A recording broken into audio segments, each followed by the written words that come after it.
हमारे भारत के ऊपर बर्फ से ढकी चोटियों वाले हिमालय प्रकृति की शक्ति का प्रमाण हैं। ये पहाड़ सिर्फ एक भौगोलिक अजूबा नहीं है, बल्कि जीवनदायिनी नदियों का स्रोत और विविध संस्कृतियों का पालना पोषण करने वाला स्थान भी है। इनका निर्माण लाखों वर्षों पुरानी कहानी है, जो महाद्वीपीय विस्थापन, भीषण टकराव और हमारे ग्रह को आकार देने वाली अथक शक्तियों की कहानी है। हिमालय, जिन्हें अक्सर दुनिया की छत कहा जाता है, पृथ्वी की सबसे ऊंची चोटियों का घर है, जिनमें प्रसिद्ध माउंट एवरेस्ट भी शामिल है। लेकिन उनकी कहानी उनकी ऊंचाई से कहीं आगे जाती है। ये कहानी भारतीय उपमहाद्वीप के ताने बाने में रची बसी है, जो यहाँ की जलवायु, संस्कृतियों और समृद्ध जैव विविधता को प्रभावित करती है। हिमालय के जन्म को समझने के लिए हमें लाखों साल पीछे उस समय में जाना होगा, जब पृथ्वी के महाद्वीप आज की तरह नहीं थे। एक विशाल भूभाग की कल्पना करो पेंजिया, जो टेक्टोनिक प्लेटों की गति के कारण धीरे धीरे टूटना शुरू हुआ। पृथ्वी की पपड़ी के ये विशाल स्लैब निरंतर, भले ही धीमी गति से, गति में हैं। जैसे जैसे पेंजिया विभाजित हुआ, इसने छोटे महाद्वीपों को जन्म दिया, एक महाद्वीपीय प्रवाह को गति प्रदान की, जो अंततः हिमालय के निर्माण का कारण बना। इन महाद्वीपों में से एक भारत था, जो उस समय आश्चर्यजनक रूप से तेज गति से उत्तर की ओर बहता हुआ एक भूभाग था। तब किसे पता था कि इस यात्रा के परिणाम स्वरूप पृथ्वी के इतिहास की सबसे महत्वपूर्ण भूगर्भीय घटनाओं में से एक होगी। लाखों साल बीत गए और भारत अपनी उत्तर की ओर यात्रा जारी रखते हुए सीधे विशाल यूरेशियन प्लेट की ओर बढ़ता रहा। टेथिस सागर, जो कभी पानी का एक विशाल भंडार था, उनके बीच में था। लेकिन जैसे जैसे भारत करीब आता गया, टेथिस सागर सिकुड़ता गया। उसका समुद्र तल धीरे धीरे यूरेशियन प्लेट के नीचे धकेल दिया गया। फिर लगभग 50 लाख साल पहले हुआ जो होना ही था, भारत एशिया से टकरा गया। ये कोई मामूली टक्कर नहीं थी। ये अकल्पनीय पैमाने पर दो महाद्वीपों का टकराव था। टक्कर की शक्ति इतनी अधिक थी कि इससे जमीन मुड़ गई, सिकुड़ गई और ऊपर उठ गई, जिससे हिमालय का जन्म हुआ। भारत और एशिया के बीच टकराव रातों रात नहीं हुआ, न ही प्रारंभिक प्रभाव के बाद यह बंद हुआ। आज भी भारतीय प्लेट लगभग 5 सेंटीमीटर प्रतिवर्ष की दर से यूरेशियन प्लेट में उत्तर की ओर धकेल रही है। यह चल रही टक्कर हिमालय के निरंतर उत्थान के पीछे प्रेरक शक्ति है। जैसे ही भारतीय प्लेट यूरेशियन प्लेट के नीचे जाती है, सबडक्शन नामक एक प्रक्रिया, यह अत्यधिक दबाव और घर्षण पैदा करती है। यह दबाव भूकंपों के रूप में निकलता है, जो हिमालय क्षेत्र में आम है। पृथ्वी की पपड़ी के लगातार धकेलने और मुड़ने से ऊंची चोटियां, गहरी घाटियां और जटिल नदी प्रणालियां बनती हैं, जो हिमालय की विशेषता है। भाग 5, ऊपर की ओर यात्रा। हिमालय का उत्थान। हिमालय भूगर्भीय प्रक्रियाओं की अविश्वसनीय शक्ति का प्रमाण है। वे रातों रात नहीं उठे। उनका निर्माण एक क्रमिक प्रक्रिया रही है, जो लाखों वर्षों से चली आ रही है और आज भी जारी है। जैसे जैसे भारतीय प्लेट लगातार एशिया में धकेलती है, हिमालय का उत्थान जारी है। यद्यपि यह दर इतनी धीमी है कि मनुष्य के जीवन काल में ध्यान देने योग्य नहीं है। उत्थान की दर पर्वत श्रृंखला में भिन्न होती है, लेकिन औसतन हिमालय लगभग 5 मिलीमीटर प्रतिवर्ष की दर से ऊपर उठ रहा है। यह बहुत छोटा लग सकता है, लेकिन भूगर्भीय समय के हिसाब से यह बहुत बड़ा अंतर लाता है। इस चल रहे उत्थान का मतलब है कि पृथ्वी की सबसे ऊंची छोटी माउंट एवरेस्ट भविष्य में और भी ऊंची हो सकती है। भाग 6, एक पर्वत श्रृंखला का जन्म, चट्टानों में सबूत। हिमालय की कहानी उन चट्टानों में अंकित है, जिनसे ये शानदार पहाड़ बने हैं। ये चट्टानें न केवल भौगोलिक संरचनाओं का हिस्सा हैं, बल्कि वे समय के साथ हुए परिवर्तनों का भी दस्तावेज हैं। हिमालय का अध्ययन करने वाले भूवैज्ञानिकों ने उनके अतीत के आकर्षक साक्ष्य उजागर किए हैं। इन चट्टानों के अध्ययन से हमें यह समझने में मदद मिलती है कि कैसे ये पर्वत श्रृंखलाएं बनी और कैसे वे समय के साथ बदलती रहीं।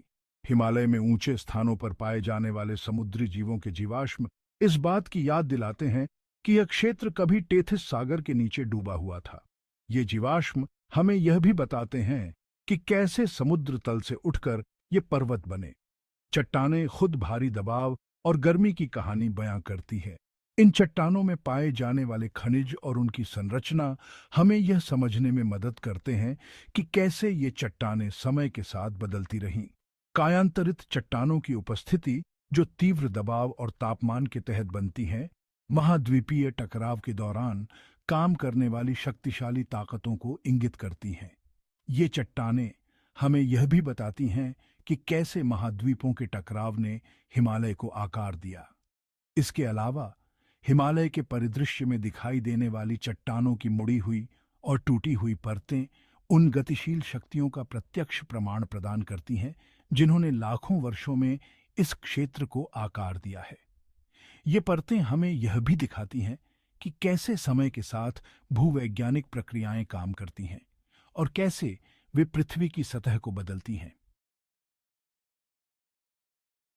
भाग 7, दुनिया की छत, हिमालयी ऊंचाई और गहराई। हिमालय पृथ्वी पर सबसे चरम वातावरणों में से कुछ का घर है। माउंट एवरेस्ट और K2 की ऊंची चोटियों से लेकर काली गंडकी घाटी की गहराई तक यह पर्वतमाला ऊंचाई में नाटकीय बदलाव दिखाती है। ऊंचाई में यह भिन्नता इस क्षेत्र में पाई जाने वाली जलवायु और जैव विविधता में भी परिलक्षित होती है।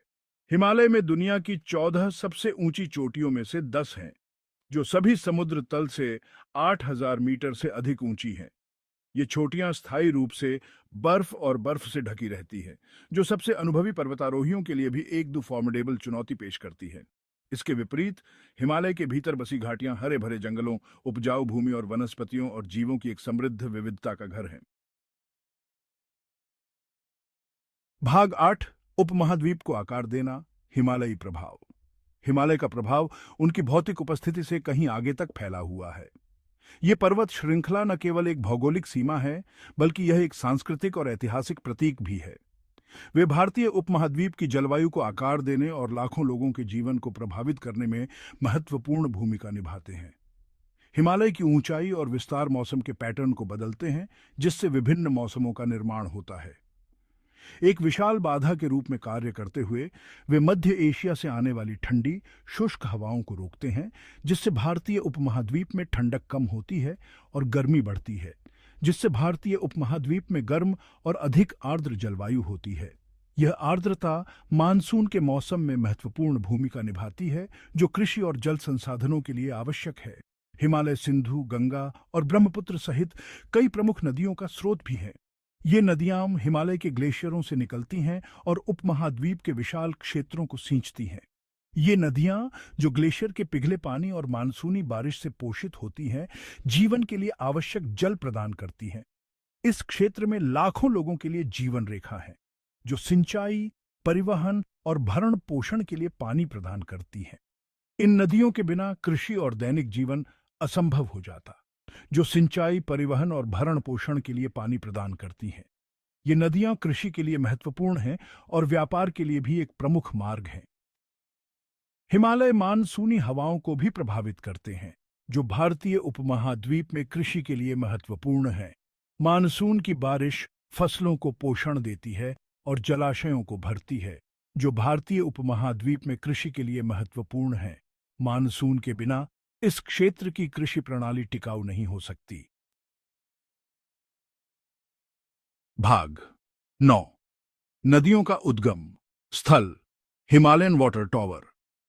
यह अध्याय हमें हिमालय की महत्वपूर्ण भूमिका के बारे में बताता है। हिमालय को अक्सर एक अच्छे कारण से एशिया का वाटर टॉवर कहा जाता है। यह पर्वत श्रृंखला न केवल अपनी ऊंचाई और सुंदरता के लिए प्रसिद्ध है, बल्कि इसके जल संसाधनों के लिए भी। वे एशिया की 10 सबसे बड़ी नदियों का स्रोत हैं, जो विभिन्न देशों में बहती हैं और जीवन को संजीवनी देती हैं। ये नदियां दुनिया की लगभग 20% आबादी, 1.3 अरब से अधिक लोगों को पानी प्रदान करती हैं। यह एक विशाल संख्या है जो इन नदियों पर निर्भर है। गंगा, सिंधु, ब्रह्मपुत्र, मेकांग और यांगत्जी सहित ये नदियां इस क्षेत्र की जीवन रेखा हैं। ये नदियां न केवल पानी प्रदान करती हैं, बल्कि सांस्कृतिक और धार्मिक महत्व भी रखती हैं। और यांगत्जी सहित ये नदियां इस क्षेत्र की जीवन रेखा हैं। इन नदियों के बिना इस क्षेत्र का जीवन असंभव हो जाएगा। हिमालय के ग्लेशियर, बर्फ और परमाफ्रॉस्ट प्राकृतिक जलाशयों का काम करते हैं, जो सर्दियों के महीनों में पानी जमा करते हैं। और परमाफ्रॉस्ट प्राकृतिक जलाशयों का काम करते हैं, जो सर्दियों के महीनों में पानी जमा करते हैं और इसे धीरे धीरे साल भर छोड़ते रहते हैं। जो सर्दियों के महीनों में पानी जमा करते हैं और इसे धीरे धीरे साल भर छोड़ते रहते हैं। यह प्रक्रिया जल आपूर्ति को स्थिर बनाए रखती है और इसे धीरे धीरे साल भर छोड़ते रहते हैं। यह पानी की स्थिर आपूर्ति कृषि, जल विद्युत उत्पादन और इस क्षेत्र में पनपने वाले विविध पारिस्थितिक तंत्रों को बनाए रखने के लिए महत्वपूर्ण है। पानी की यह स्थिर आपूर्ति कृषि, जल विद्युत उत्पादन और इस क्षेत्र में पनपने वाले विविध पारिस्थितिक तंत्रों को बनाए रखने के लिए महत्वपूर्ण है। यह क्षेत्र की अर्थव्यवस्था और जीवन शैली के लिए भी आवश्यक है और इस क्षेत्र में पनपने वाले विविध पारिस्थितिक तंत्रों को बनाए रखने के लिए महत्वपूर्ण है। ये नदियां कृषि, मछली पालन और अन्य आर्थिक गतिविधियों के लिए भी महत्वपूर्ण हैं। हालांकि जलवायु परिवर्तन हिमालयी जल मीनार के लिए एक बड़ा खतरा पैदा कर रहा है, क्योंकि ग्लेशियर खतरनाक दर से पीछे हट रहे हैं। यह न केवल जल आपूर्ति को प्रभावित कर रहा है, बल्कि पारिस्थितिक तंत्र को भी खतरे में डाल रहा है, क्योंकि ग्लेशियर खतरनाक दर से पीछे हट रहे हैं।